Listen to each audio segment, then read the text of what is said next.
Today, you will hear the testimony of Faisal Al-Rahman, who was once the heir to one of the most powerful thrones in Saudi Arabia. He grew up surrounded by luxury, bodyguards, and expectations, but also by silence and loneliness. Behind the marble walls, the prince carried an emptiness that not even gold could fill. Everything changed one ordinary night when he went online just to watch political debates and ended up finding Charlie Kirk, speaking about faith, freedom, and Jesus Christ. What began as curiosity turned into the beginning of an escape, a persecution, and a transformation that would make him trade the palace for the desert and power for truth. Get ready. This story will take your breath away from beginning to end. And to begin, make sure you are already subscribed, leave your like, and tell us in the comments which city or country you are watching from. I remember every detail of the place where I grew up. The sunlight reflecting on the golden domes, the sound of prayers echoing at dawn, and the scent of incense that filled the air like a constant reminder of devotion and power. I was born in Riyadh, in the heart of the desert, surrounded by Persian carpets, marble walls, and the weight of a last name that carried centuries of influence, Al-Rahman. From my first cry, my destiny was already written, to be the successor of my father, one of the most respected princes in the kingdom. Nothing in the palace was small, the doors, the voices, the plans. Everything was grand, except for the space I felt inside myself. My father was a man of unshakable faith, firm, with a presence that made others bow without him saying a word. When I was a child, he used to tell me, "Power is a gift from God, but it is also his test." I repeated his words as if reciting a prayer, but I did not understand them. At 5 years old, while other children played in the hot desert sands, I was kneeling before a tutor, memorizing the Quran, verse by verse, word by word, until my voice grew tired and my mind drifted amid the repetitions. I grew up hearing that being the son of a prince was not a privilege, but a divine responsibility. My father led not only with political authority, but with the conviction that everything he did was the will of God. I admired him, yes, but I also feared him. He did not raise sons, he shaped heirs. And I was the first, the chosen one. My mornings began before the sun rose. The sound of the adhan, the call to prayer, echoed through the palace towers, and I was awakened by a servant whispering, "Your father awaits you in the mosque." There, on my knees upon embroidered rugs, I watched him recite prayers with an intensity that left me breathless. I imitated him, but inside, something in me went silent. What they taught me as faith, I lived as obligation. During the day, I studied with foreign teachers, learning economics, history, etiquette, and diplomacy. In the afternoon, I trained horseback riding with the best instructors of the Royal Guard. I remember the sound of the horses' hooves against the sand and the warm wind hitting my face. It was the only time of the day I felt free. At night, endless dinners with ministers and ambassadors. Rehearsed smiles, careful conversations, and the same reminder, one day all of this will be yours. But the more I grew, the more I felt that this, the throne, the power, the name, came at a price no one spoke about. Sometimes, at night, I looked at the starry desert sky and wondered, if all this is God's will, why is there so much fear? Why do I feel this emptiness? Islam taught me that God is great, but inside me he felt distant, unreachable, like a king locked in his own celestial palace. My father never accepted questions. Doubt is the seed of disobedience, he said. So I learned to hide mine. I learned to smile when I wanted to scream, to be obedient when I wanted to ask.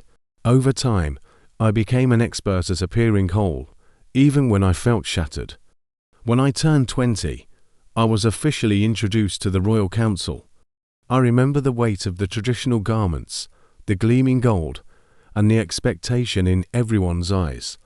I was the symbol of the future, and, ironically, the most well-treated prisoner in Saudi Arabia. But there was something different in me. While they spoke of strategy, I thought about meaning.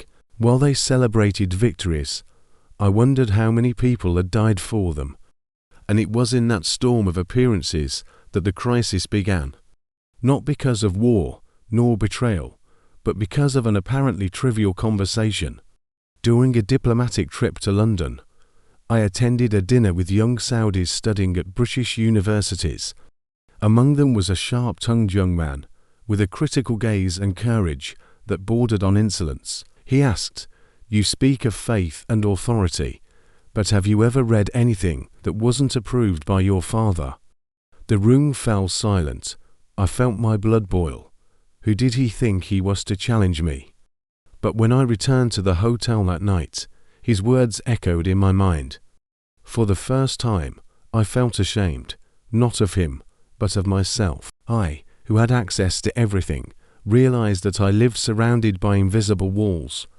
Back in Saudi Arabia, something inside me had changed. I could no longer see the world the same way. I began spending entire nights in front of the computer, researching religious freedom, Western philosophy, and international politics, everything I had once been told to ignore. Then something happened that I had never planned. The algorithm, that invisible detail of the internet, became the tool God would use to change my life. Amid videos of debates and lectures on politics, one title caught my attention: Faith and Freedom, a conversation with Charlie Kirk. I clicked out of curiosity, and within seconds, something inside me began to tremble. Charlie spoke with calm confidence, like someone who did not need to prove anything to anyone. He spoke of faith, but not with rigidity, with reason and love. He spoke of Jesus not as a distant prophet, but as someone alive, real, near. And when he quoted the words, "The truth will set you free," something inside me broke. I paused the video, rewound, listened again. "The truth will set you free." It was as if someone were whispering directly to my heart. That night, for the first time, I did not sleep. And not because of insomnia, but because something new was awakening inside me. I spent hours watching more videos, interviews, debates, testimonies, and the more I listened, the more I felt that the truth Charlie spoke of was not just an idea. It was a person, but fear was also growing. I knew that, if anyone discovered what I was watching, it could mean the end. So I began living in two worlds. During the day, the exemplary prince. At night, a man hungry for something he could not name. Weeks turned into months. And with each video, each word about Jesus, each story of transformation, my heart grew more restless. It was as if a light had been lit in a dark room, and now I could no longer turn it off. I began losing sleep. Islamic prayer, once automatic, now sounded to me like a distant echo. And the sound of the call to the mosque no longer brought me peace. It brought me doubt. Who is Jesus, really? I asked myself. And why does that name make me feel something that no prayer from the Quran ever stirred? It was in that state of confusion that something even more unexpected happened. During the holy month of Ramadan, when the body and mind are tested by hunger and faith, I began to feel strange. At first, I thought it was just the exhaustion of fasting, but as the days passed, I realized there was something different. My body burned from within. The fever rose, my strength vanished, and the voices around me seemed distant. One night, I collapsed onto my bed, surrounded by the cold luxury of my royal chamber. The marble reflected the soft light of the lamps, and the silence was so deep I could hear my own heartbeat. The pain grew, the heat suffocated me. I closed my eyes and, for a moment, I thought I was dying. But when I opened them again, the darkness had vanished. An intense light filled the room, not coming from the lamps, but from something, or someone, that did not belong to this world. And from within the light, a figure appeared.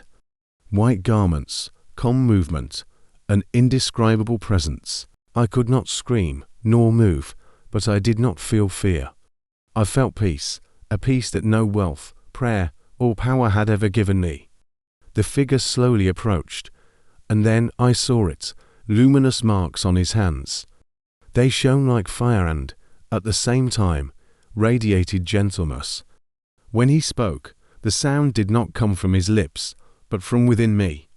Faisal, my name. How did he know my name? I love you. Those words pierced through everything, the fever, the fear, the doubt. It was as if, for the first time, I understood what it meant to be truly loved, without duty, without condition, without hierarchy. No imam, no teacher, no king had ever said that. My body became light, the pain disappeared. Tears began to fall without me knowing why. I felt that something ancient within me was dying, and something new was being born. But I could not explain it. That night, the heir to the Saudi throne did not meet a prophet, he met a savior. And it was there, between the silence of the palace and the light of an encounter impossible to describe, that I realized everything I had learned about God until that moment was a shadow. And for the first time, I was standing before the true light. The sound of the desert wind seemed distant, and for an instant, time stopped. I did not know what would happen next, but one thing was certain: my life would never be the same again. The next morning, when I opened my eyes, the first thought that came to me was that I was dead. The silence was absolute, unlike any other silence I had ever felt. For a few seconds, I believed my body had disconnected from the world. But then I felt the air entering my lungs, soft and cool, and I realized I was alive. And more than that, I was well. The fever that had consumed me was gone. My skin, which had burned like fire, was now cool as the morning breeze. It was as if the desert itself had released the burden of heat and given me back to life. The first to enter the room were two doctors from the royal family, followed by a group of assistants and advisors. The astonishment on their faces was almost comical. One of them even dropped his clipboard upon seeing me sitting up in bed, with a steady gaze and an upright posture. "Your Highness, it's impossible," one murmured, pressing the stethoscope to my chest, trying to find what medicine could never explain. The other, even more confused, examined my eyes as if searching for the trick behind that miracle. My father was the last to arrive. The authority that always accompanied him gave way to an expression had never seen before, amazement and restrained emotion. He took a deep breath, placed his hand on my shoulder, and in a hoarse voice declared before everyone, "Allah has blessed my son. The heir has been healed by divine power." His words echoed through the palace, and within hours, the news spread. Servants, ministers, and religious leaders came to see me. Some knelt to give thanks. Others simply watched, as if standing before something beyond understanding. My father ordered an immediate celebration. "This healing is a sign," he said proudly, "a sign that my son is the chosen one to continue our family's legacy."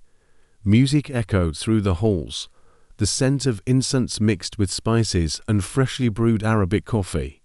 It was a night of celebration, but inside me there was no joy, there was silence. A deep, reverent silence, filled with a peace that did not come from the world I knew. I greeted people, smiled, accepted their blessings, but inside something in me whispered, almost audibly, "This did not come from Allah." I knew it. I knew it with a certainty that did not come from the mind, but from the spirit. That light, that gaze, that voice, they were too real to be a dream. I could not deny it. The touch that brought me back to life did not come from a distant prophet or an impersonal power. It came from Jesus, when everyone was asleep and the palace returned to silence. I closed the door to my room and sat in front of my laptop. My hands trembled, not from fear, but from urgency. I typed slowly, "Jesus of Nazareth teachings." Then I pressed enter. Hundreds of results appeared on the screen. I did not know where to start. I chose the first video that seemed trustworthy, a sermon in English with Arabic subtitles. The words were simple, but they pierced deeply. The man spoke about grace, love, forgiveness, concepts I had always associated with weakness. But there, in the middle of the night, they sounded like strength. Each sentence seemed to tear down a wall inside me. Then I went to another video. And another. Soon the night turned into morning, and morning into afternoon. I could not stop. Among the recommended videos, one title caught my attention: Charlie Kirk, Freedom Through Christ. I already knew him. That face, that firm voice. He was the one who, weeks earlier, had sparked something inside me. I clicked, and there he was, speaking about the difference between religion and a relationship with God. He said, "It's not about following rules. It's about knowing the author of truth. And when you know him, you are never the same again." Every word seemed to be spoken directly to me. Then he quoted a verse, John 3:16, "For God so loved the world, that he gave his only begotten Son." I paused the video. I repeated it out loud, word for word. And for the first time since my childhood, I cried. The tears came like a river held back for years. I cried for everything I had lived, for everything I had lost, and for everything I had finally found without yet understanding it. That verse was simple, but it carried something I had never felt before: unconditional love. A love that did not depend on my title, my lineage, or my obedience. A love that knew me even before I knew who I was. I began watching debates between Charlie Kirk and American pastors. They spoke about the gospel, about spiritual freedom, about how Jesus transforms not only the mind, but the heart. I was fascinated by the testimonies of former Muslims, people who, like me, had lived trapped in traditions, but found life in a name that had always been forbidden to them. Each testimony struck me like an arrow. I saw myself in every word, in every tear, in every act of courage, and the more I listened, the more I understood that what had happened to me that night was no accident. It was a calling. The transformation began silently, but was real. One day I woke up and realized that something in me had changed. I looked in the mirror and saw the same face, the same prints, but inside me there was another person. The political meetings, once full of purpose, began to feel theatrical. I could no longer fake enthusiasm for strategies of power or take part in conversations about domination and influence. During palace celebrations, the laughter sounded like distant echoes. The wine, the gold, the jewels, everything lost its shine. When I knelt for the daily prayers, the cold floor beneath my forehead no longer brought me peace. The words that once flowed effortlessly, lifeless. And in that emptiness, I began to notice the difference between religion and presence. One day, during a tribal council, the topic was a land dispute between neighboring clans. Voices were raised and, as always, the final decision rested with me. Everyone expected me to confirm the order of retaliation, to show strength, but something held me back. I stood up and said, with a trembling yet firm voice, "What if, instead of revenge, we choose forgiveness?" Silence fell instantly. The elders looked at each other, surprised. Some frowned, others looked away. In that moment, I realized that something inside the palace had changed. And it wasn't just me. The air felt heavier, more tense. When the meeting ended, my father's gaze cut through me like a blade. Hours later, he called me to talk. The kind of conversation that does not begin with words but with silence. He stared at me for long seconds before saying, "You were different, Faisal." I tried to smile. "Just tired, father, to many responsibilities." But he did not believe me. His look was that of a man who smells the storm before the rain. "You speak of forgiveness as if it were a political virtue. Forgiveness does not build kingdoms, my son. It destroys them." I simply lowered my head. There was no use trying to explain. Not at that moment. In the days that followed, the atmosphere inside the palace grew tense. My father watched me in silence. My brothers whispered among themselves. Even the servants seemed more cautious, as if they sensed that something was about to happen. I spent the nights locked in my room, reading the Bible in PDF format, downloading Arabic translations, writing notes on loose sheets that I hid between books on politics. And when sleep would not come, I sent emails to pastors in the United States. Yes, I, the son of a prince, the heir of one of the most powerful families in the Middle East, writing anonymously to people I had never seen, asking, "Who is Jesus? How can I truly know him?" Some replied with kind words, others with verses. One of them, I remember well, wrote, "Faisal, you have already met him. Now he just wants you to follow him." Those words stayed with me 4 days. But I knew what was at stake. In that country, believing in Jesus was not just a spiritual choice. It was a sentence. The crime of apostasy left no room for mercy. If anyone discovered what I was studying, I could lose everything: my name, my position, my freedom, perhaps even my life. Even so, there was something inside me pushing me forward, something no threat could silence. At times, I felt like giving up, deleting everything, pretending that encounter had never happened. But all it took was remembering the voice that called my name, the light that surrounded me, the love I felt, to understand there was no going back. The nights became my most faithful companion.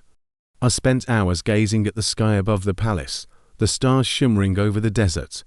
Each one reminded me that there is something greater than the crown, greater than the lineage, greater than religion, a truth that beats in the unseen.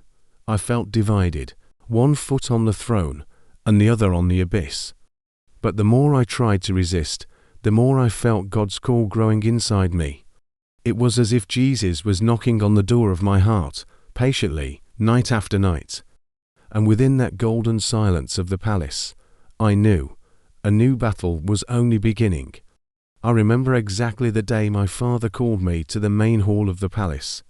He was more solemn than usual, surrounded by ministers, advisors, and relatives. I sensed something important was about to be announced, but I had no idea that night would mark the beginning of the most painful, and at the same time, liberating, chapter of my life. He stood before everyone, holding a golden cup in his hands, and with a smile that mixed pride and power, he declared, "My son, Prince Faisal Al-Rahman, is going to be married." The room erupted in applause. Women covered in colorful veils, men in white robes, all celebrating the news. I was paralyzed. My heart began to race. The name of the bride echoed like thunder inside me.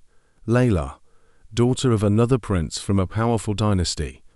The marriage would be the perfect political alliance, the kind of union that sealed decades of power and influence. For the kingdom, it was a celebration. For me, it was a sentence. I felt the air vanish, as if the golden walls of the hall were closing in. I knew that, if I accepted that marriage, I would seal the end of my spiritual freedom. I would become the exemplary heir, the obedient successor, and at the same time, a man dead inside. My father continued speaking about the future of the kingdom, about traditions, and the importance of honoring the blood and the name. But while he spoke, a deeper, gentler voice echoed within me. It was the same sound I had heard that night in my room, when light filled the silence. "You cannot serve two masters." I closed my eyes for a moment and felt the Spirit of God confront me. This was not just an arranged marriage. It was a choice between the faith I had found and the spiritual prison I had left behind. When dinner began, everyone toasted to the new generation of the House of Al-Rahman. The glasses clinked, the aroma of spices filled the air, and the sound of laughter echoed as a disguise for hypocrisy. I looked at the ceiling lights reflecting on the gold and silverware and thought, how many people in this hall truly believe what they say? My mother, sitting beside me, watched me in silence. A mother's instinct always speaks first. Our eyes met, and she understood. But my father, always observant, noticed as well. When the music stopped and the hall grew quiet, he approached me and asked in a firm voice, "What is wrong with you, Faisal? Why that look of mourning on a night of celebration?" I took a deep breath. My heart felt as if it would burst from my chest. I knew that from that moment on, Nothing would ever be the same. The words came out before I could measure their consequences. Father, I found Jesus. He saved me. The silence that followed was terrifying. The music stopped. The conversation ceased. The sound of glasses clinking was replaced by absolute emptiness. My father's stare burned hotter than the desert sun. For a second, no one breathed. Then his face changed, first to confusion, then to fury. He stood up, slamming his hand on the table so hard the echo reverberated through the walls. You deny the God of your ancestors. You deny your faith, your family, your own blood. My mother screamed my name, begging me to stop, but it was too late. I looked at him calmly, and all I could say was, I am not denying anyone, Father. I have only found the truth. Those words cut him like a blade. He raised his arm, pointing at me as one whose sentence is a criminal. Renounce or die at dawn. That sentence shattered my soul. I knew what it meant. In my country, such words were no metaphor. They were a real condemnation. My mother collapsed in tears. My brother stood up in shock. Guards entered the hall, ready to take me away. I remained still, saying nothing more. There was nothing left to say. That night, the palace slept in silence, but inside me the whole world screamed. I stood 4 hours, staring into the mirror, my hands trembling. In the reflection, I saw the face of a prince, but the eyes of a fugitive. It was as if I had to choose between safety and truth, between life and faith. And deep down, I already knew what my choice would be. When the first lights of dawn began to touch the domes of the palace, I knelt for the last time in that room. The expensive carpet beneath my knees no longer brought me comfort. I prayed in silence, asking God for strength to face what was coming. And in that moment, I felt that presence again, gentle, firm, protective. It was as if Jesus was saying to me, I am with you. I stood up, put on the simple clothes I had hidden weeks before, and hung around my neck the wooden cross pendant I had secretly ordered to be made. Every step toward the underground passage felt as heavy as a mountain. I had known that path since childhood, dark corridors built centuries ago for escape during times of war. I never imagined I would one day use them myself. The sound of my sandals echoed against the ancient stones, blending with the quick rhythm of my heartbeat. When I emerged on the far side of the palace, the desert wind struck me full force. The sand moved like a golden veil under the pale light of dawn. I looked back and saw, in the distance, the palace towers, the place where I had lived, where I had been shaped, and from which I was now fleeing. A part of me wept. Another part felt a freedom I had never known. But I was not safe. I soon realized the palace had awakened. The sounds of sirens and horses echoed from afar. My father had ordered the pursuit. Guards were sent in every direction. Rewards were promised for any information about the lost son, and still I kept walking, the sand cutting my feet, but my heart burning with a faith no sword could ever kill. For 3 days and 3 nights, I wandered through the desert. The sun punished me by day, and the cold devoured me by night. I fed on small dates and drank rationed sips of water. Every step was a prayer. With every sunrise, I thought it would be my last. And just when I began to lose all strength, the improbable happened. In the distance, I saw a silhouette, a cluster of Bedouin tents rising at the foot of a small hill. I fell to my knees, exhausted, expecting it to be my end, but a woman ran toward me. She was simple, wrapped in a blue cloak, her face partly covered by sand. As she approached, I saw her eyes, kind yet steady. She spoke to me in Arabic, her voice sounding like shelter. You need help. Later, I learned her name, Amina, a Bedouin who had left everything behind after meeting Christ years before. When I heard the name of Jesus on her lips, my whole body trembled. She took me into her tent, treated my wounds, fed me, and listened to my story in silence. When I finished speaking, she smiled and said, You are not alone, Faisal. There are many of us. There is an army of faith rising even in the most unlikely places. It was there, among the desert dunes, that I found something I never imagined existed, a secret network of Christians in the Middle East, men and women who, like me, had left everything out of love for Christ. They gathered in silence, prayed in hiding, and strengthened one another. For the first time, I understood that faith was not a prison. It was a silent revolution. In that small camp, surrounded by nothing but sand and hope, I realized that my escape was not the end. It was the beginning of a new journey. And as the desert wind blew over the tents, I knew that God had guided me there with a purpose I would one day discover. Perhaps the same God who entered Faisal's palace to rescue a prince is now knocking at the door of your heart. Today, Faisal lives as a Christian refugee in the United States, without titles, without a palace, but with something no throne could ever offer: spiritual freedom. He says he exchanged an earthly inheritance for an eternal one, and that if Jesus could find him inside a Saudi palace, he can reach anyone, anywhere.